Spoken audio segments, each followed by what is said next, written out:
then the next one has to do with student behavior, and it talks about, again, it's the ROTC exemption and then the e-cigarette. And then there's also now an explicit ban on sexting. And then the last change has to do with bullying, and that and now when we have a situation where we have taken a disciplinary action against a student for bullying, we now are required to refer them to a delinquency prevention program that is offered through the Office of Juvenile Affairs. Was this one to meet state law? Was it state law driven? It is state law. Yeah, these are all required by state law. So obviously the legislature was very active during the last session. And just remember that only about 10% of the bills they propose actually become law. Otherwise, we'd be rewriting our policy book every year. Anybody have any questions?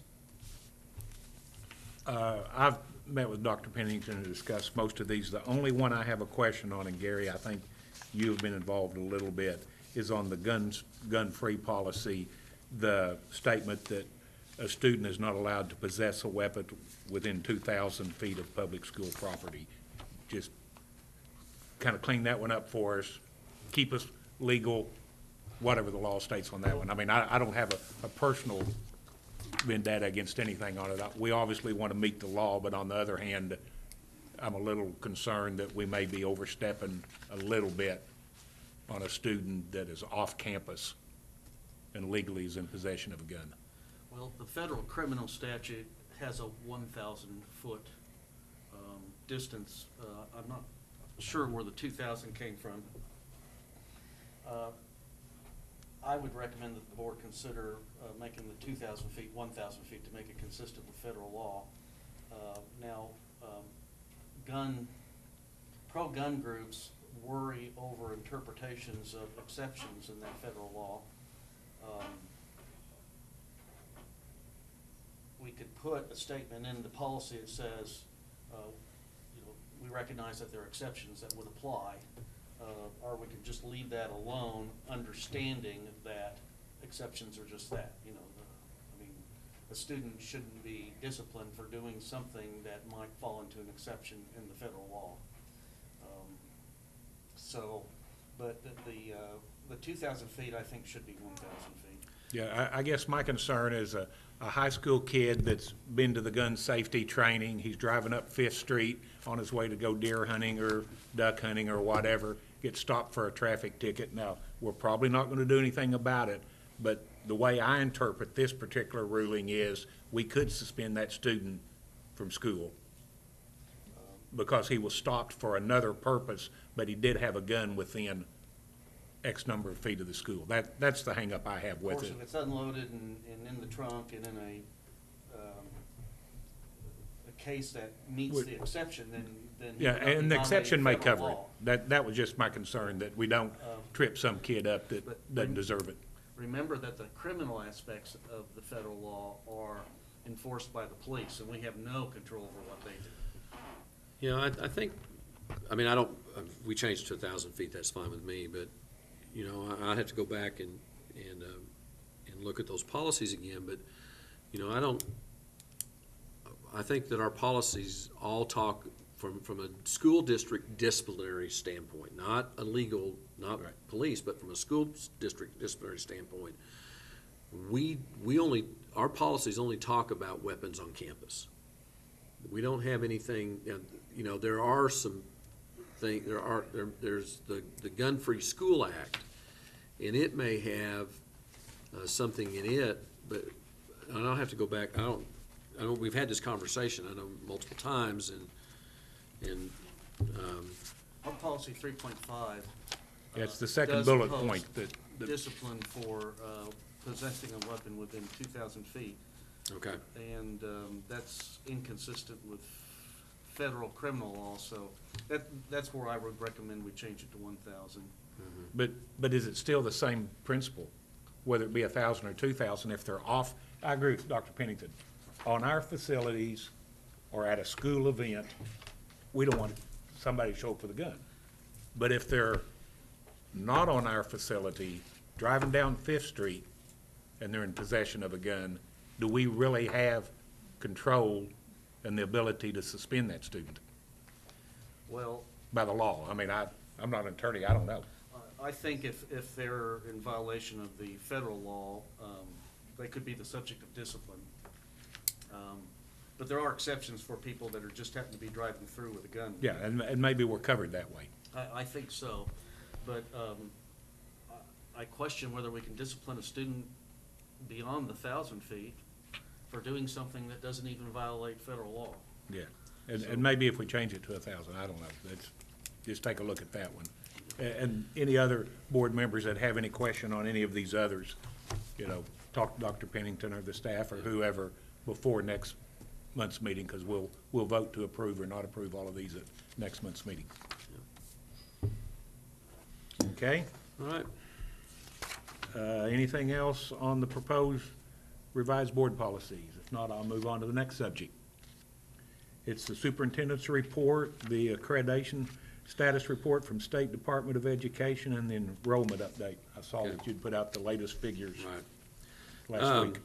We are, once again, a school district that is accredited with probation, and the reason for that is because of the academic performance of our students at Garfield, Lincoln, and Liberty. Liberty and Garfield are accredited with warning, and then Lincoln Elementary is accredited with on probation. And again, it has to do with the number of students who are not proficient on our state reading and math exams. I would just tell you that if with the loss of the waiver and with the having to go back under the standards established by No Child Left Behind, all of our district sites will be accredited with warnings when that law goes into effect. Because the requirement of No Child Left Behind is that as of the 2013-14 school year, 100% of our students were supposed to be proficient as measured on a state test in reading and math. And as I'm not aware of any school where 100% of any significant size, where 100% of the students in grades 3, 5, and 8, any school district where 100% of the kids are proficient in reading and math in grades 3, 5, and 8. That includes not only regular education students, but special education students. So probably all schools in the state of Oklahoma are going to come out with warning. yeah, With the No this Child time Left next Behind. year. You know, I mean, unless something happens and the feds change their mind, or, you know, something happens between now and next year with the, somehow we find a reason to reapply for the waiver and they decide to grant it. So all that is in limbo. The State Department still is trying to figure out what we're going to do as a result of the loss of the waiver. And how that's going to affect our federal programs. And, you know, you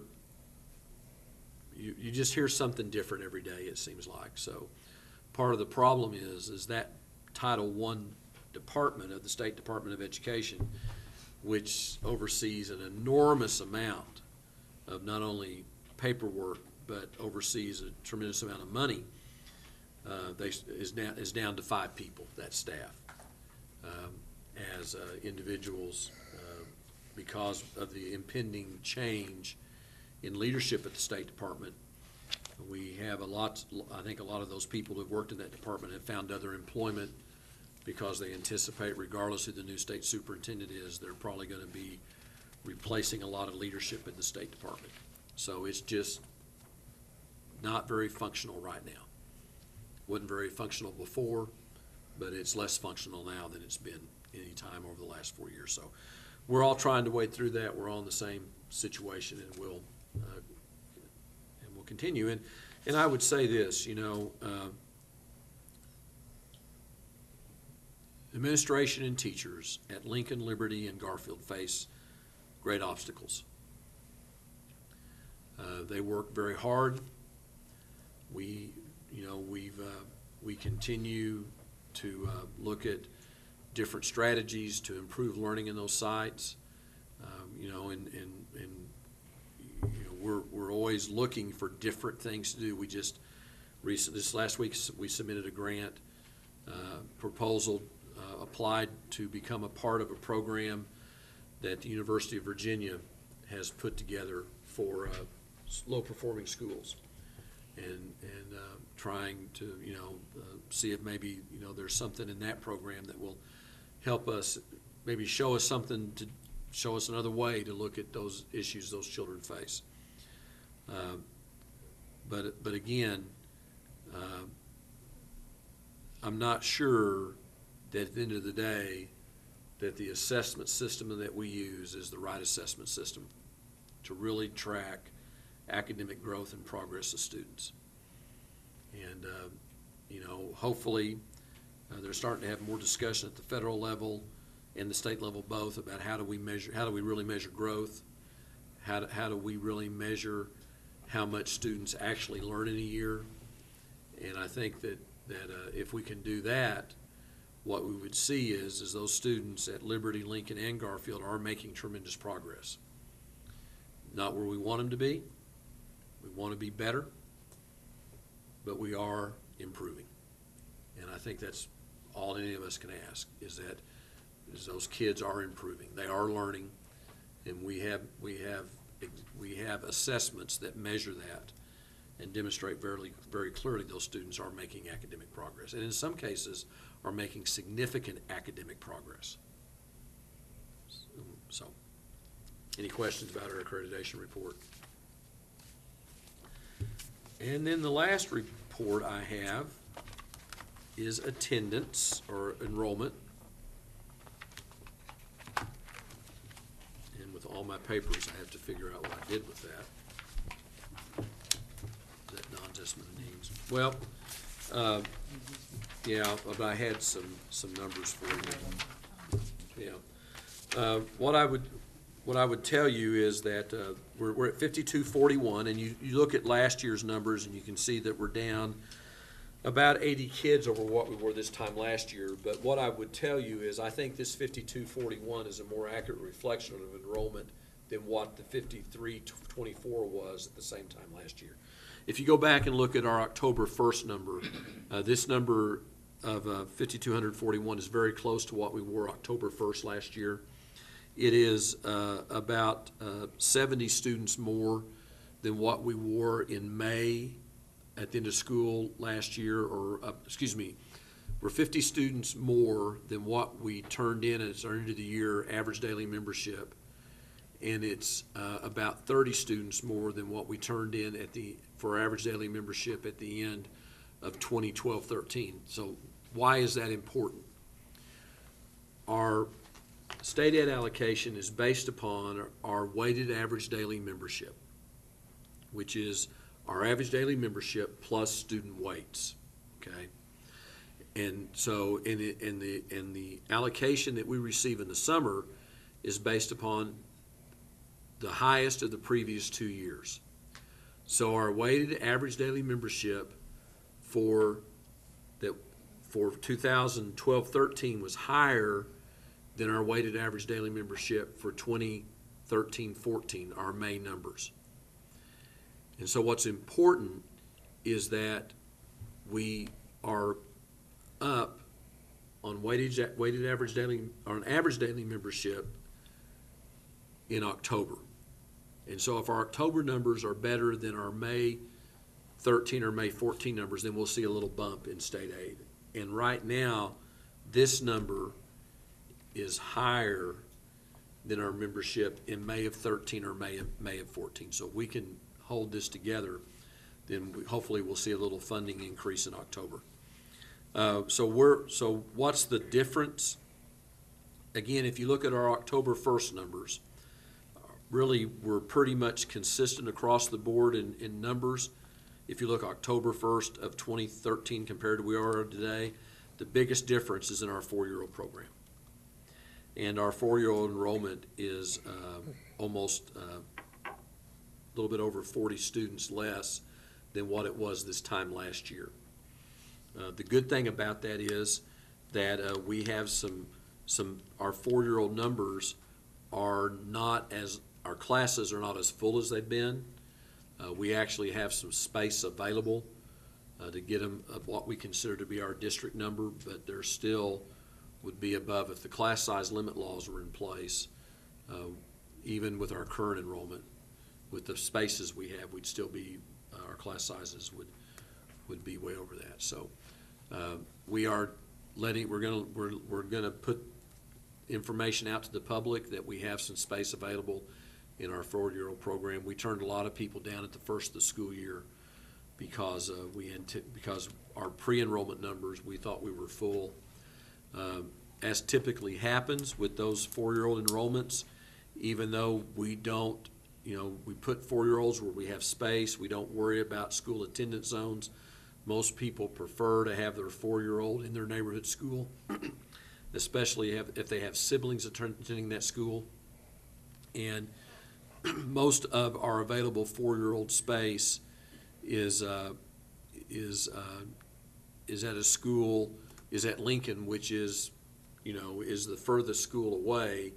If you're on the east side of town, that's the furthest distance you have to go to take a child. And so we're not sure that we'll have, and where we have space, or we have tightness in the district, it's in places that are furthest away from Lincoln. So we'll see what folks do, if any of them take advantage of those spots. Terry, you're looking at me, am I? No. Okay. You're right. I mean, we did call those that had put in for an out-of-town transfer. Okay. And we did have a few say that they would come Okay. and enroll, but not a significant number. We contacted we had a waiting list. We contacted those parents first. Either they had a place or didn't want the space we had offered, and after that, we went to people from out of the district who had requested a transfer. So, again, we're trying to accommodate everybody we can who would like to participate in our 4-year-old program. We're looking at about 20 more kids, you could easily. Yeah. There's 2 schools that have room, the rest are full. We'll have to hire any more staff? No. We're just talking about filling up our existing staff. So, and that's all I have. Okay, next item is number 5, the consent calendar. Includes the agenda, minutes from last month's meeting, consent agenda, and agreements under $10,000, and out-of-state travel. Nothing of significance jumped out at me when I reviewed these. There's several software packages to help reading at the elementary schools. There's a couple copier maintenances, agreements for $1,200, $1,300. There are some independent contractor agreements for some individuals that help with the band. I guess it's kind of like our lay coaches for other sports, that there's former, I guess, band members, Marvin, you may know more about it than I do, that help with the different instruments, groups or so on their routines at the band, and that is actually paid for out of the activity fund, so it's not an expense to us. Several fundraisers, I think the High Steppers had one in there for their pregame dinner, and then there's just some other minor little expenses. So unless anybody has any questions, I'd entertain a motion to approve 5.1 through 5.4. Move approval. Have a motion from Marvin, a second from Don. Call for the vote. Dr. Kincaid? Aye. Mr. Newsom? Aye. Mr. Riley? Aye. Mr. Clark? Aye. Motion carries. Next item, consideration of and vote to approve or not approve the following items. These are the financial reports, 6.1A through P, and we reviewed those in the Finance Committee and discussed them in detail.